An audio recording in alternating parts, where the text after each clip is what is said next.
Bismillahirrahmanirrahim. Assalamualaikum warahmatullahi wabarakatuh. Innal hamdalillah nahmaduhu wa nasta'inuhu wa nastaghfiruh wa na'udzu bihi min shururi anfusina wa min sayyiati a'malina. May yahdihillahu fala mudilla lahu wa may yudlil fala hadiya lahu.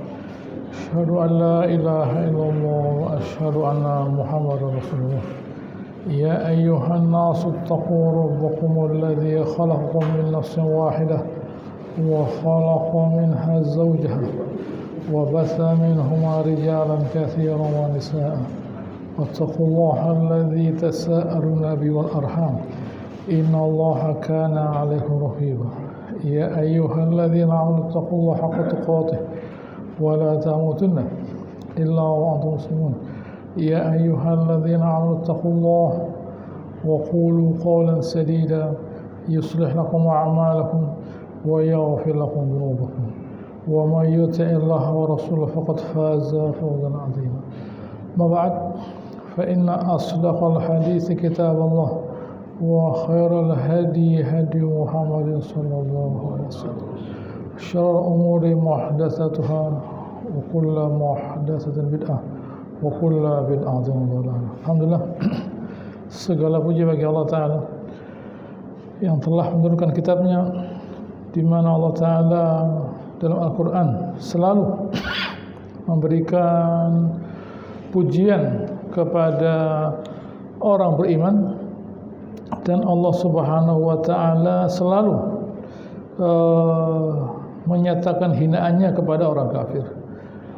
Pada surat Al-Hajj Allah Ta'ala berfirman pada ayat 23 sudah kita baca, a'udzubillahi orang kafir itu, orang kafir itu ayat 19,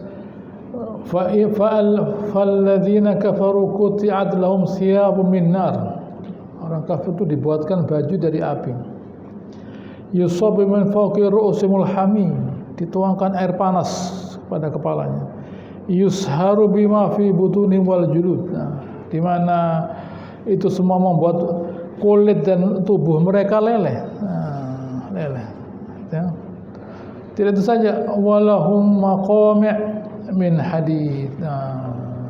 Mereka itu diberi Allah Ta'ala belenggu-belenggu dari besi. Gitu ya. Di mana mereka itu gitu ya, kullama gitu ya, di mana mereka itu kullama aradu ay yakhruju minha min gham uidu fiha.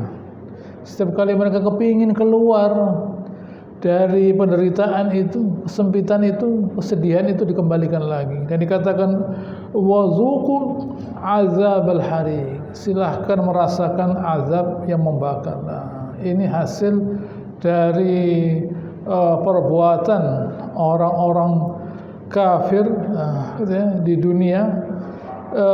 Oleh karenanya ada seorang alim gitu ya, bahwa ahlun nar itu finnar la yatanaffasun, tidak bisa bernafas. Hanya bernafas sudah tidak bisa lagi. Gitu ya, bernafas itu tidak bisa lagi lah. Gitu ya, dari inna azabha kana gharama. Azab neraka itu terus menerus. Bayangkan kalau kita, gitu ya, kalau kita itu diletakkan di rumah sakit. Tidak sakit, jangan khawatir, tidak sakit. Sudah divaksin, gitu ya. Dikumpulkan orang kena penyakit, bagaimana? Ada yang jerit-jerit, ada yang nangis, ada yang sumpah dan sebagainya. Kita dikasih makan enak, jangan khawatir. Makanan boleh pilih. Kita sehat, tapi kita kumpul orang sakit, bagaimana? Gitu ya. Kita sehat, kita dikasih makan enak, kalau perlu dibayari, tapi kumpul orang sakit, bayangkan. Bayangkan kalau kita itu sakit, tidak ada gunanya makanan dan uangnya. Begitu ya. Bagaimana kalau disiksa? Dengan siksa yang pedih terus menerus. Begitu ya. Inilah balasan buat orang-orang yang tidak beriman kepada Allah Subhanahu wa taala. Gitu. Ini yang perlu kita jadikan, gitu ya. Selalu kita membayangkan api neraka. Dengan kita terbayang api neraka itu membuat kita sabar hidup di dunia ini lah.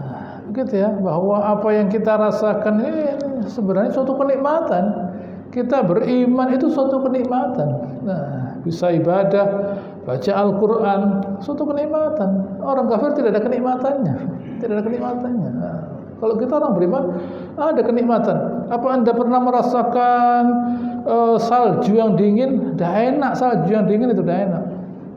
Tidak enak. Nah, ada orang gitu ya, datang ke Indonesia dan dia bilang, wah ini cuaca yang bagus ini.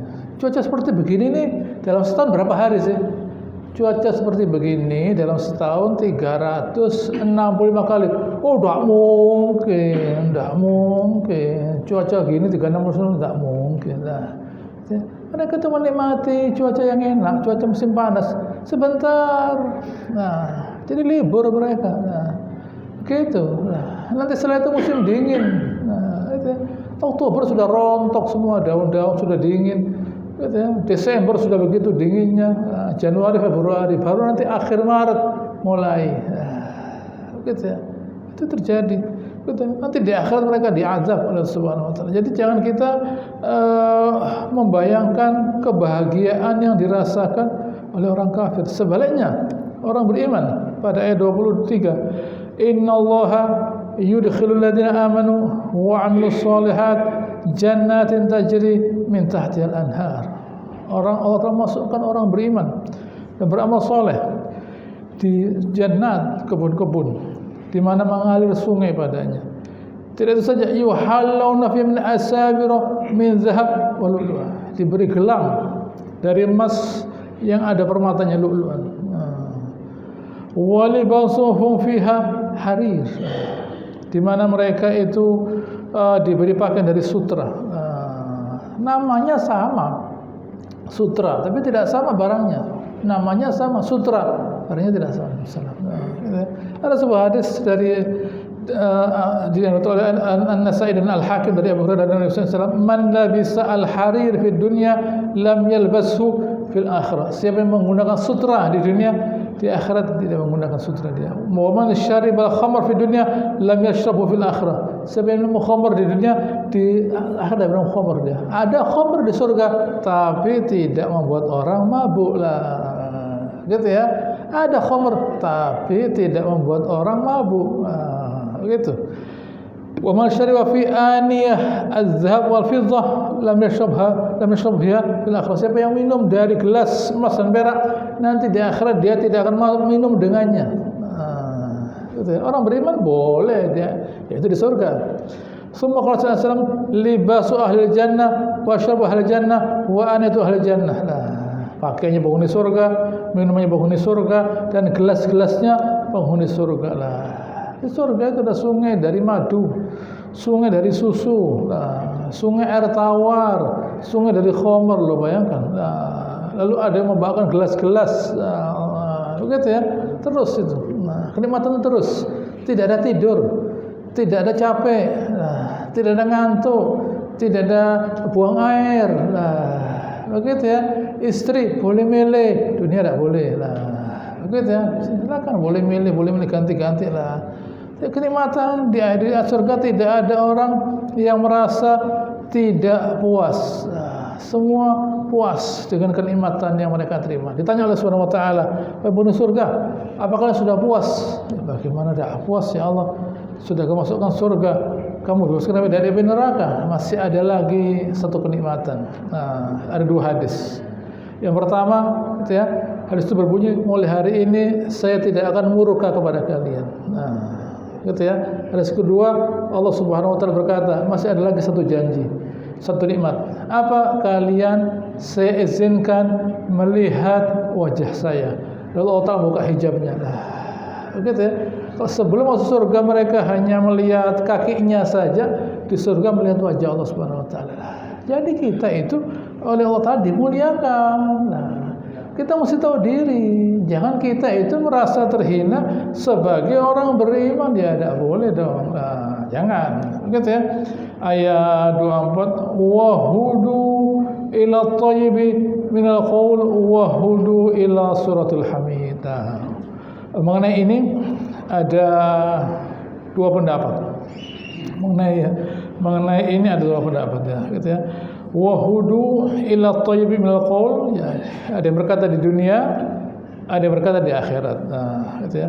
Kalau di akhirat memang jelas gitu ya, di mana ada hadis Rasulullah SAW yang dibawakan oleh Ibn Katsir gitu ya, bahwa mereka itu diilhami. Nah, gitu ya, penghuni surga itu an innahum yulhamuna fit at-tasbih wa tahmid kama yulhamuna an-nafs.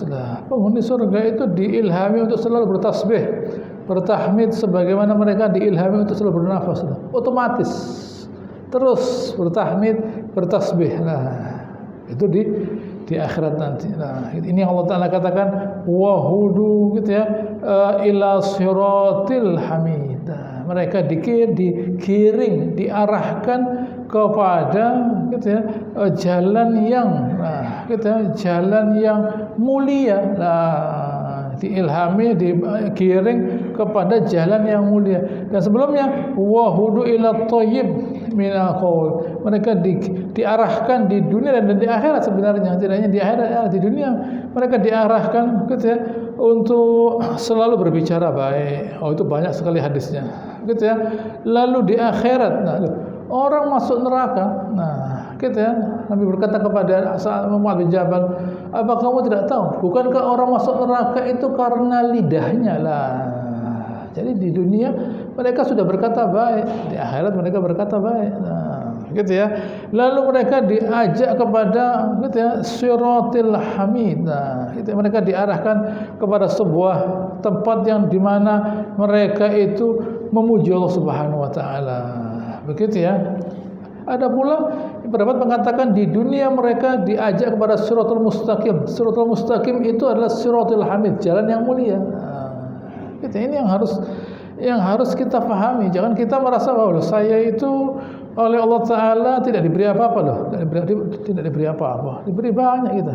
Kesehatan, begitu ya, keamanan, ketenangan, ibadah, itu di dunia. Di akhirat juga ada kenikmatan. Nah, jadi jangan merasa bahwa kita belum dikasih nikmat yang banyak. Oleh karenanya syaitan mengajak kita untuk tidak bersyukur karena dia tahu bahwa kita itu menerima nikmat yang banyak. Di antaranya, kalau kita sujud, syaitan menangis. Kalau kita baca Al-Quran, lalu ada ayat mengenai sajdah, sujud, kita sujud, syaitan menangis. Nah, saya disuruh sujud tidak mau, dan ini manusia disuruh sujud mau lah. Jadi sujud itu bukan barang yang biasa, bukan barang yang gampang loh, bukan barang yang remeh itu. Nah, gitu ya. Makanya Nabi SAW waktu ada sahabat berkata, kamu minta apa sama saya? Nah, itu ya, saya minta bersama engkau ya Rasulullah di surga. Itu saja. Dia berkata, fa'inni ala nafsika bikasrati sujud. Kamu bantu saya untuk dirimu apa? Yang banyak bersujud. Nah, yang banyak bersujud. Ini yang harus kita pahami, gitu ya. Bersujud itu sesuatu yang mulia. Begitu, baik. Kembali kepada orang kafir, ayat 25. Innal ladzina kafaru wa yasudduna an sabilillah wal masjidil haram. Nah, ya sini. Apa kerjanya orang kafir? Yasudduna an sabilillah, mencegah orang dari jalan Allah Taala. Utamanya al masjidil haram lah. Kan gitu gampangnya. Nah, orang kafir itu dia mencegah seluruh jalan yang mengarah kepada memuliakan Allah Ta'ala, utamanya Masjidil Haram. Utamanya Masjidil Haram. Begitu ya. Anda lihat di mana, lihat saja di tempat di luar, di negaranya orang kafir lah, kumpul mereka rapat, tidak ada masalah. Pertandingan kumpul rapat, tidak ada masalah. Tidak pakai masker. Tapi di Mekah harus ada jarak. Itu ada jarak, pakai masker lah. Artinya tempat ini tidak aman dari virus dan sebagainya. Begitu ya? Artinya tempat ini tidak aman dari virus dan sebagainya. Begitu. Ini tempat terbuka kok, bukan tempat yang tertutup begini. Di tempat lain, di negaranya orang kafir, tempat yang tertutup, orangnya ya tidak pakai masker lah, itu rapat dan sebagainya. Nah, begitu ya? Kenapa kok di tempat yang dimuliakan Allah Subhanahu Wa Taala itu, ya, orang itu selalu disuruh begini dan sebagainya, dan bahkan orang dibatasi dan sebagainya. Itu bukti bahwa orang kafir itu selalu terkait dengan yasudduna ansabilillah, mencegah orang dari jalan mentaati Allah Ta'ala apapun caranya. Jadi orang kafir tidak akan membiarkan kita itu ingat kepada Allah Ta'ala, tidak akan membiarkan kita memuliakan Allah Ta'ala. Tidak senang dia. Apapun caranya, menutup aurat tidak boleh, syariat Islam tidak boleh, harus pakai riba dan sebagainya. Begitu. Kalau yang tidak pakai riba itu misalnya orang kafir, mungkin tidak apa-apa. Tapi kalau orang Islam ribut dia. Nah, kalau yang pakai kudung itu orang kafir tidak apa-apa. Kalau yang pakai kudung orang beriman, ribut dia. Nah, begitu ya. Pokoknya kalau barang itu yang ngerjakan orang beriman, ribut dia. Nah, gitu. Kalau orang kafir tidak apa-apa, tidak boleh, kebebasan, tidak boleh ngatur bajunya orang. Nah, tapi kalau yang mengerjakan orang beriman, tidak boleh. Nah, selalu begitu. Selalu orang beriman itu dicegah dari menjadi mulia karena memuliakan Allah Ta'ala. Di antaranya Al-Masjidil Haram yang alladzi ja'alnahu linnas sawa'an al-aqif fihi wal bad, di mana kami jadikan buat seluruh manusia apa? Orang yang tinggal di situ gitu ya, dan orang yang dari luar sama. Lo bayangkan. Demokrasi ini demokrasi. Tapi jangan lupa, gitu ya, sebelum Allah Ta'ala menurunkan ayat ini barang sudah ada di kepalanya manusia. Contohnya, sewaktu ada orang dari luar kota masuk ke Mekah, mau nagih utang pada Abu Jahal. Tidak mau bayar Abu Jahal. Orang itu naik ke gunung dan dia mengeluh, saya di negerinya Allah Ta'ala yang mulia, di negeri ini saya dizalimi. Orang kafir, gitu ya, berkumpul di Daruna 2 pendopo di depannya Ka'bah. Di situ mereka menyatakan bahwa tidak boleh lagi ada kezoliman terhadap pendatang dan mukim. Nah, tidak boleh ada kezoliman terhadap pendatang dan mukim, tidak boleh. Nah, begitu ya, tidak boleh lagi kezoliman terhadap pendatang dan mukim. Nah, kalau mereka masukkan tangan mereka ke sebuah wadah berisi darah. Kata Rasulullah SAW, kalau saya ada, saya akan masukkan tangan saya ke situ. Karena ini membela haknya manusia. Ya ini di sini Islam itu di sini. Nah, gitu ya, Islam itu di sini.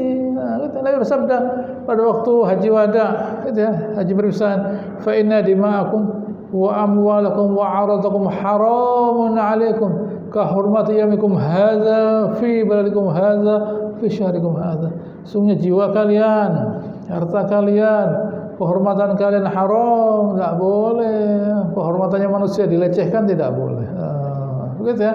Menuduh orang mencuri, menuduh orang berzina, tidak boleh. Dugaan-dugaan tidak boleh. Anda punya bukti apa? Anda punya bukti apa? Nah, ini tidak boleh. Anda punya bukti, ini buktinya bahwa Anda mendapatkan keuntungan dari ini misalnya, jelas. Begitu ya. Tapi kalau sekedar tidak bisa. Nah, kan anda tidak tahu, tidak boleh. Itu tuduhan. Nah, kalau Anda mendengar, melihat orang itu mencuri, baru. Tapi kalau kan Anda di ruangan situ, kenapa? Itu ruangan umum kok. Begitu lah, lihat, tidak boleh menuduh. Gitu ya, tidak boleh. Atau bahkan, gitu ya, mengambil hartanya. Lebih-lebih lagi, atau bahkan mengambil harta jiwanya, tidak boleh. Itu sudah Nabi tekankan, diulangi Nabi lagi pada waktu haji wada. Nah, Allah telah mengatakan di sini bahwa di Mekah itu semuanya sama. Tidak boleh orang itu tidak boleh orang itu melakukan dizolimi baik oleh penghuni oleh baik penghuni Mekah maupun pendatang, tidak boleh. Oleh karenanya, gitu ya, sebenarnya, gitu ya, di Mekah itu Nabi SAW bersabda, Mekah mubahah, la tu'ajjar buyutuha wa la tuba'u riba'uha. Tidak boleh, Mekah itu mubah, gitu, free, nah, bebas. Tidak boleh rumah-rumahnya itu disewakan, tidak boleh.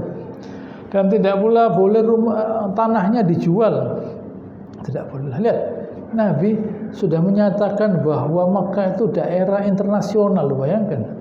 Kapan Nabi itu hidup? Nabi itu kapan hidupnya? Nabi sudah menyatakan bahwa ini tempat adalah sebuah daerah yang semua orang Muslim harus bisa ke sini. Di mana tempat, di mana orang tidak boleh menutup rumahnya dari pendatang. Nah, orang yang datang itu bukan orang yang kaya. Nah, itu bukan orang yang kaya. Gitu ya, sudah maksa diri dia harus punya kendaraan, makanan dan sebagainya, masih disuruh bayar sewa rumah, ya tidak bisa lah saat itu. Gitu ya, saat itu. Nah, gitu ya, saat itu ini buku tafsir ditulis 1000 tahun yang lalu. Gitu ya, 1000 tahun yang lalu. Gitu ya, ditulis 1000 tahun yang lalu lah. Sekarang ya, gitu ya, tentu keadaannya itu berbeda. Cuma saya sekedar menyampaikan, gitu ya,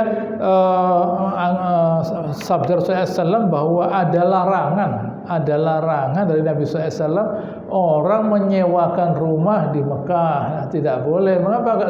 Orangnya mau kemana? Sudah punya kendaraan itu berat. Orang punya unta itu sama dengan sekarang orang punya mobil. Begitu ya, karena konten bisa dibawa kemana-mana. Nah, ditambah lagi ada bekal, mesti bawa bekal dia. Nah, begitu loh. Di Mekah disuruh, gitu ya, tidak disuruh bayar sewa rumah, tidak bisa. Makanya di Mekah orang harus diberi makan, diberi minum gratis. Rumahnya juga begitu. Lah kalau ini bayar, ya tidak mampu dia. Nah, ini lihat Islam, gitu ya. Lihat bagaimana gabungan antara jahiliyah dan Islam itu bagus sebenarnya. Jahiliyah yang salah itu masih ngasih makan loh ya, si Goyah, Rifadah itu ada, tapi nyembahnya berhala. Jadi niatnya bukan karena Allah Ta'ala. Perbuatannya sudah bagus, niatnya salah. Perbuatannya bagus, niatnya salah lah. Lalu Islam menghilangkan kekafiran, tapi ini tetap ada. Ngasih minum tetap ada. Abbas waktu dia di Mina, malam hari di Muzdalifah, gitu ya, dan di Mina dia minta izin Rasulullah SAW untuk ke Mekah, mau ngasih minum orang Mekah.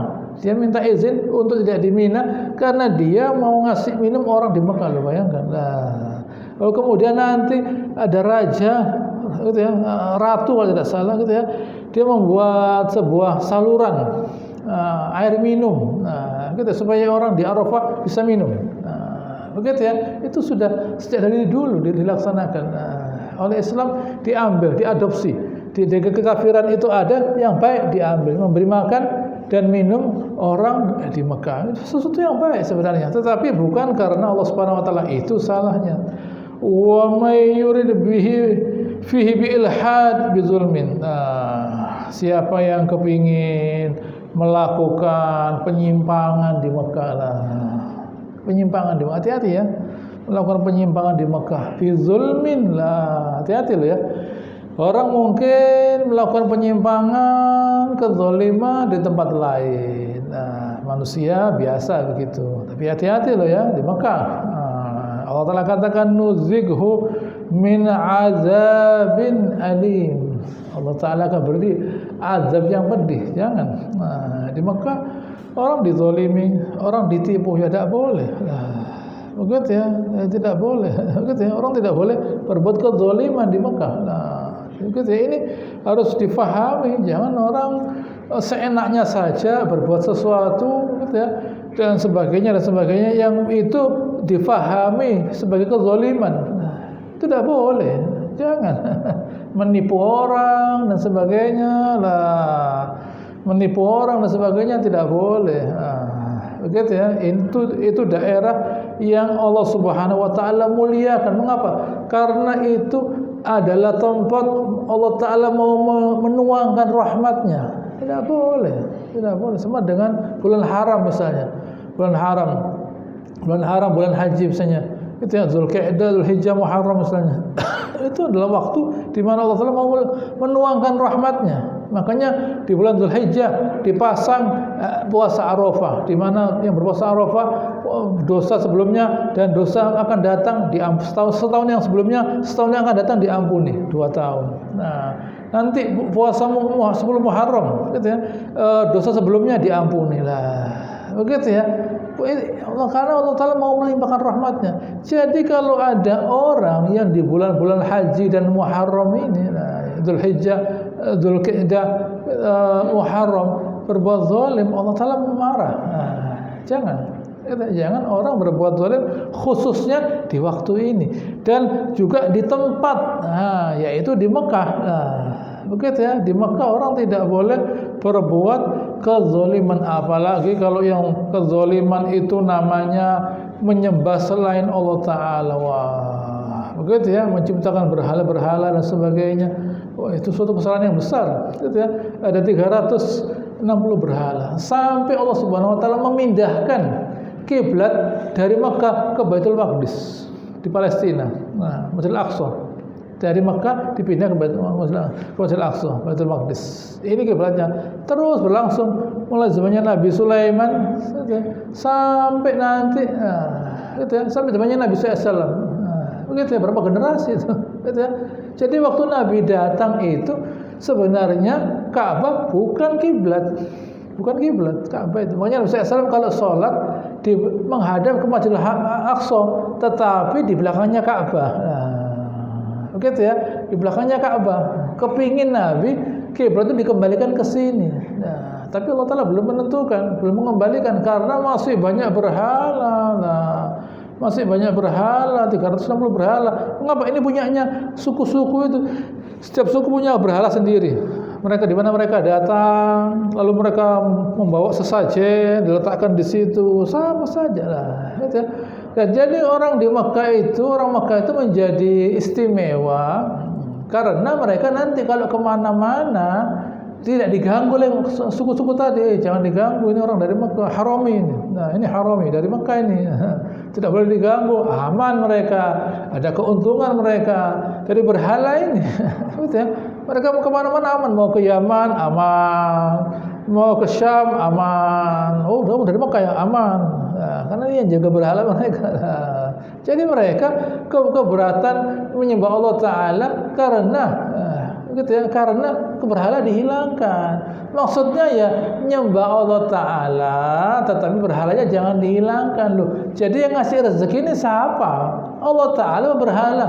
Ya, tidak tahu ya. Pokoknya ini upaya mendekatkan kita kepada Allah Ta'ala loh.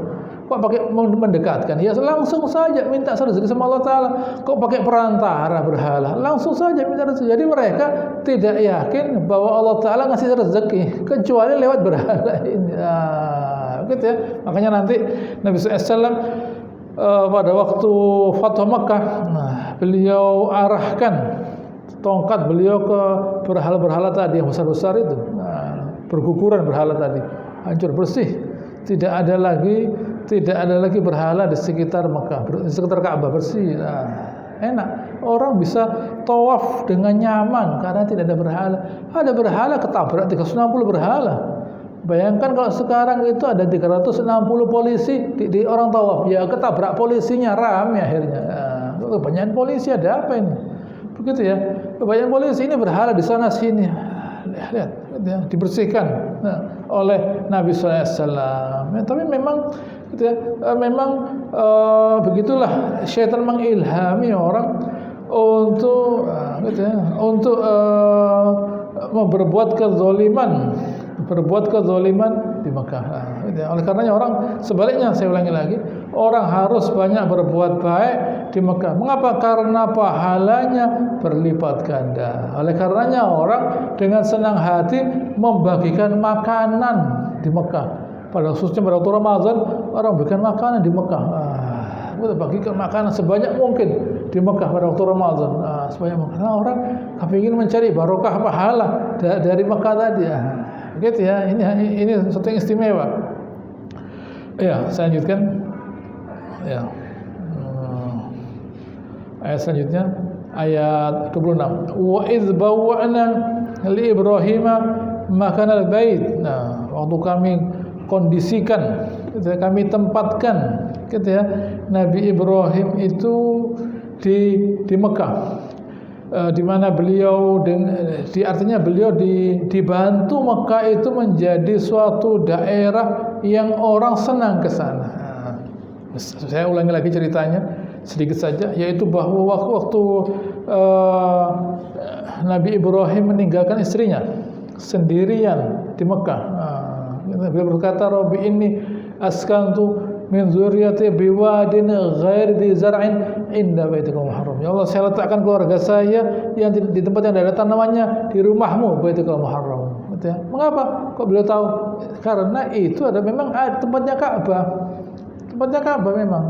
Mana Ka'bahnya tidak tahu. Tidak tahu. Nabi Ibrahim tidak tahu di mana Ka'bah itu. Begitu ya. Nanti waktu beliau disuruh membangun baru malaikat Jibril menyapu baru kelihatan qawaid pondasinya. Baru kelihatan. Nabi Ibrahim tidak tahu. Tapi ini adalah daerah haram. Saya tinggalkan. Kata Rabbi faj'al afidatan minan nas tahwi ilaihim. Ya Allah, jadikan hatinya manusia condong ke sana.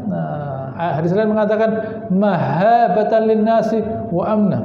Ayat lain mengatakan mahabatan linnasi wa amna, di mana orang selalu kepingin kembali ke Mekah dan aman. Warzuqhum minas samarat.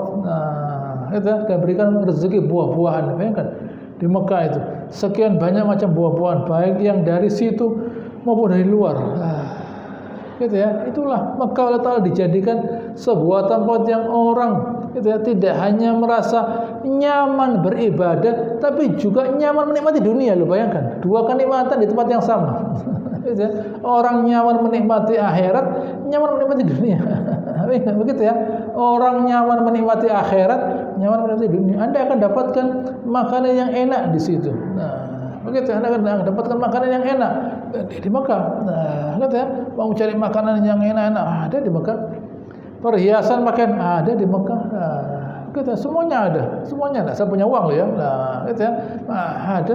Begitu ya, orang bisa tidur di hotel yang mewah dan sebagainya. Itu rezeki dari Subhanahu wa taala, bayangkan. Begitu ya. Itu dari Subhanahu wa taala. Aman, tidak ada gangguan. Gitu ya, orang merasa aman, tidak ada gangguan, ada rasa aman. Itu nikmat dari Allah Subhanahu wa taala.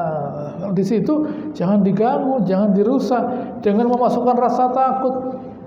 Tidak boleh. Dan Nabi contohnya, gitu ya. Contohnya Nabi dulu tidak ada sahabat berani sholat di Mekah, sholat di depannya Ka'bah. Gitu ya. Hanya Nabi saja yang berani sholat. Lalu datang Utbah bin Rabi'ah, dijirat beliau dari belakang. Begitu ya, dijirat sampai beliau tidak bisa bernafas, lari. Abu Bakar dari jauh. Ataqtuluna rajulan an yaqul rabbiyallah. Kalian membunuh orang yang mengatakan Tuhan saya Allah Taala. Itu di Quran ada itu. Itu di Quran ada. Tapi itu orang sebenarnya Fir'aun. Abu Bakar mengatakan begitu. Pernah pula beliau sujud, dibawakan isi perutnya unta. Begitu. Ini kata Nabi SAW tidak terjadi zaman dulu.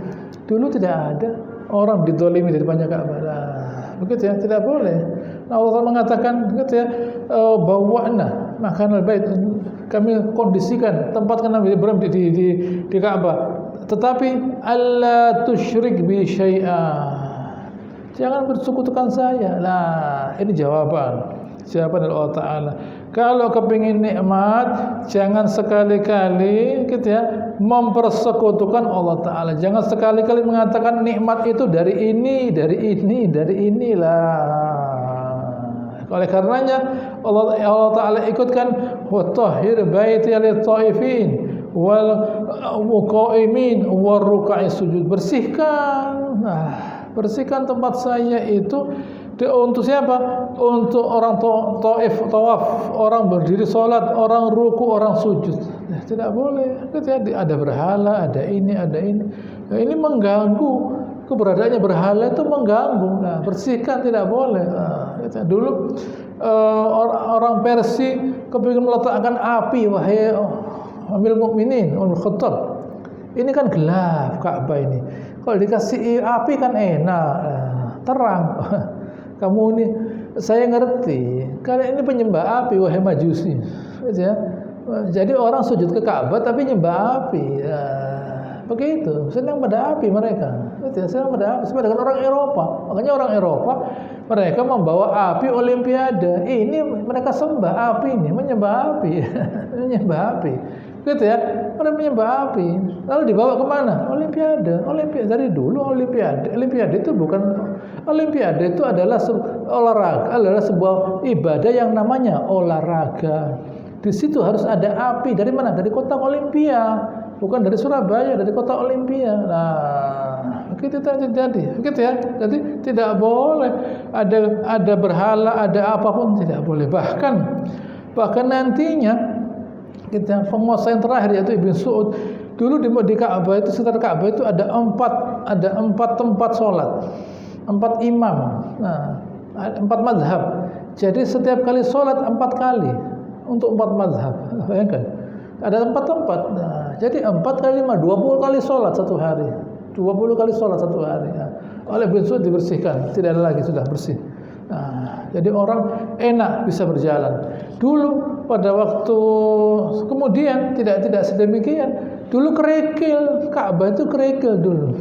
Kalau kita ke Mekah tahun 60-an, gitu ya, itu masih kerikil. Kemudian sebagian dikasih marmer.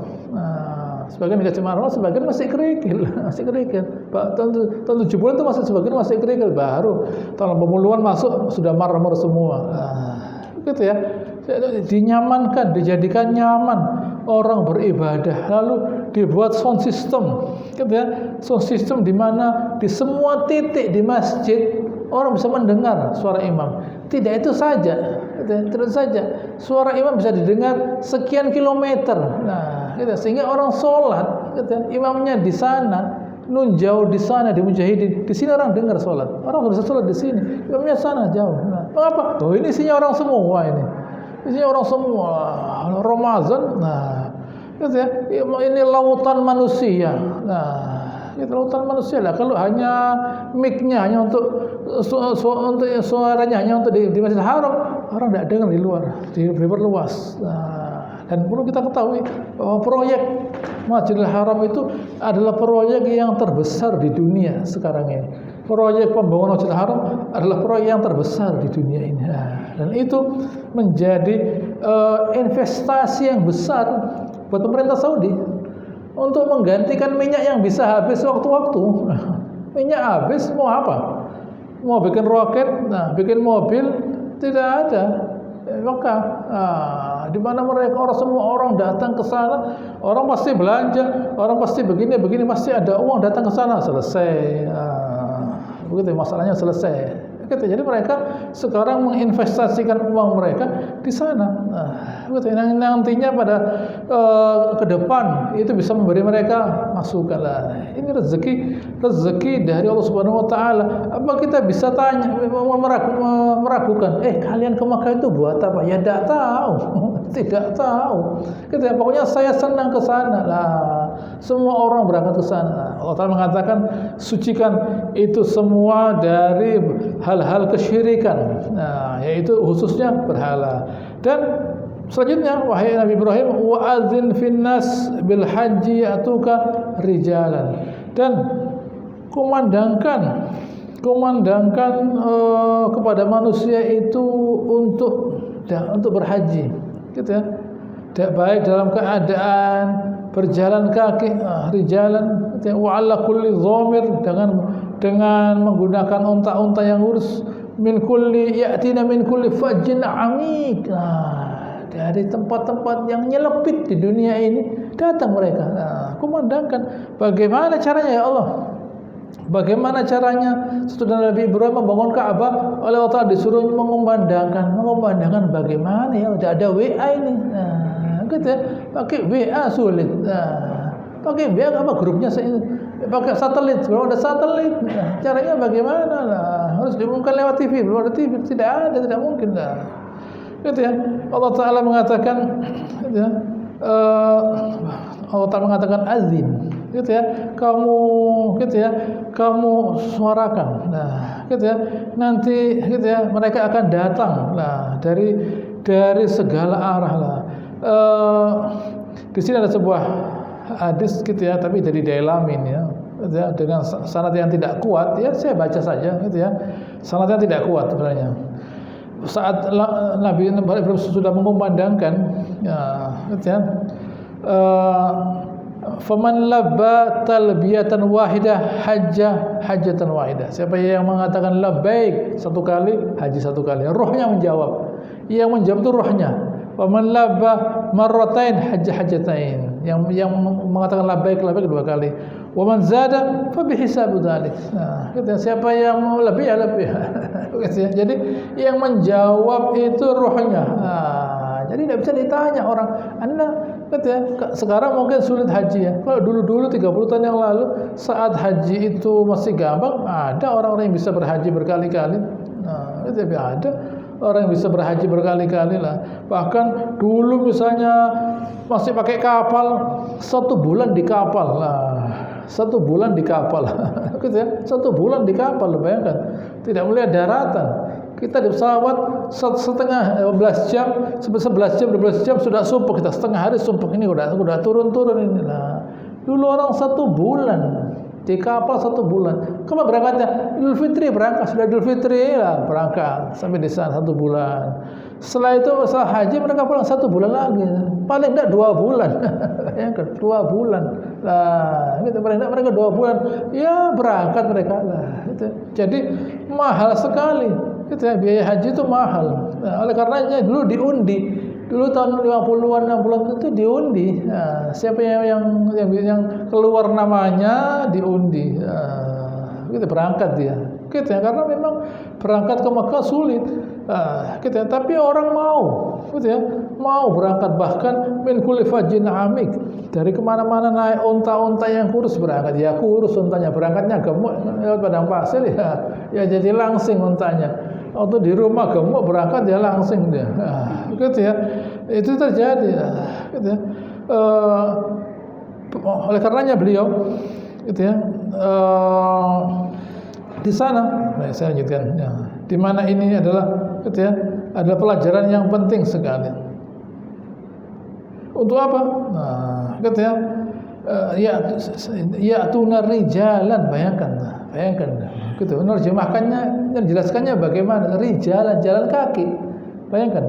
Berangkat ke Mekah jalan kaki, bayangkan. Gitu ya. Dari begitu loh. Kalau ke Malang jalan kaki ya tidak apa-apa. Begitu ya, tidak apa-apa. Nah, di Jawa Barat jalan kaki ya tidak apa-apa. Nah, gitu. Ini di padang pasir jalan kaki. Begitu ya, jalan kaki. Ya di Surabaya jalan kaki. Ayo ke Wonokromo jalan kaki. Enggak. Begitu ya, enggak. Wonokromo jalan kaki. Tidak kena Covid ya mati sama saja. Nah, gitu ya. Jalan kaki ke jantung saya. Nah, jalan kaki ke Wonokromo. Enggak apalah. Misalnya begitu. Tapi karena begitu semangatnya, begitu semangatnya orang pergi ke Mekah, jalan kaki bisa, bisa sampai, lu bayangkan, gitu ya, jalan kaki bisa, sehingga di Mekah itu banyak orang yang waktu di Surabaya kakinya sakit, di sana sehat, pulang sakit lagi dia, gitu ya. Di sini sakit, berangkat di sana sehat, nah, gitu ya. Seperti di stroke gitu, sehat, pulang sakit lagi dia. Sakit lagi lah. Itu sudah menjadi mauhibah pemberian dari Allah Subhanahu wa taala. Untuk apa? Liyashhadu manafi'a lahum, untuk melihat manafi', gitu ya, manfaat yang begitu besar lah. Gitu ya. Untuk melihat manfaat yang begitu besar, gitu ya. Melihat manfaat-manfaat yang baik dunia maupun akhirat. Ada orang berdagang, ya untung dagangannya. Lu lihat ini, kemewahan dunia ada, akhirat ada lah. Begitu ya, orang misalnya orang melihat Safa Marwah lah, iya ya. Dulu yang lari di sini ini kan orang perempuan lah, sendirian. Apa saya bisa lari dari Safa ke Marwah naik, gitu ya, kembali lagi ke Marwah, begitu ya, ya mengundurkan diri, tidak berani, tidak kuat, begitu ya, jauh loh. Nah, ini tidak pakai naik, sudah menggos-menggos, apalagi pakai naik turun. Nah, jalan sudah menggos-menggos. Anda jalan di Kiai Mansur, dari Margi sana ke sana, jalan. Ayo coba ilmu, enggak. Kita 1 juta. Kata saya jalan sana sini dibungkus saya. Nah, tak kuat jantung saya. Ini Siti Hajar bisa dia. Nah, lalu bangun Ka'bah. Nabi Ibrahim itu bangun Ka'bah sudah tua. Nah, sudah tua. Begitu ya. Wa idzar fa Ibrahim al-qawaid wa Ismail. Nah, gitu ya. Mengangkat dia waktu disuruh bangun Ka'bah, dia diperlihatkan qawaidnya, diletakkan batu seterus. Bayangkan. Nah, apa saking banyaknya sampai beliau perlu batu, tambah tinggi perlu batu beliau. Begitu besarnya tekanannya pada batu tadi, membekas kakinya Nabi Ibrahim pada batu tadi. Nah, begitu ya, membekas kakinya pada batu tadi. Nah, begitu ya.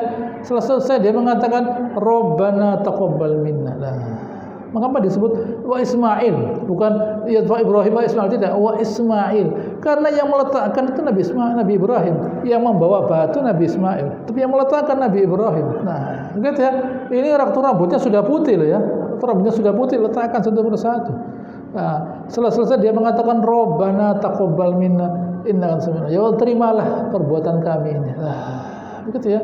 Ini pesan dari Allah Ta'ala sudah dikerjakan. Dia mengatakan terimalah dari kami. Nah, ya. Supaya kita tahu, sadar, yang bangun ini dulu orangnya rambutnya sudah putih. Ya kerja, ya tidak apa-apa, tidak periksa darah, tidak ada lah, tidak perlu ditensi, tidak ada ya. Begitu yang kuat badannya. Nah, selesai jadi bangunan begitu besar. Nah, gitu ya.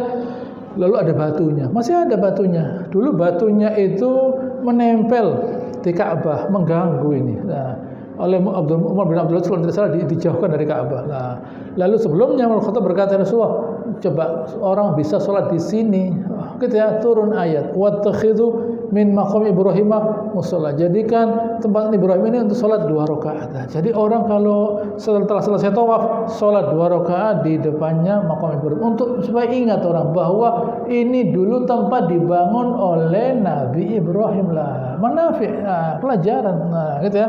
Ayat ini ayat 28 belum selesai.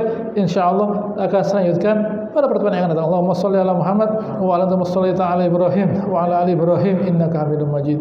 Wa barik ala Muhammad wa ala ta'ala Ibrahim wa ala ali Ibrahim innaka subhanakallahumma rabbana wa bihamdika nasyhadu an la ilaha illa anta nastaghfiruka wa natubu ilaik wa akhiru da'wana alhamdulillahi rabbil alamin. Assalamu alaikum warahmatullahi wabarakatuh.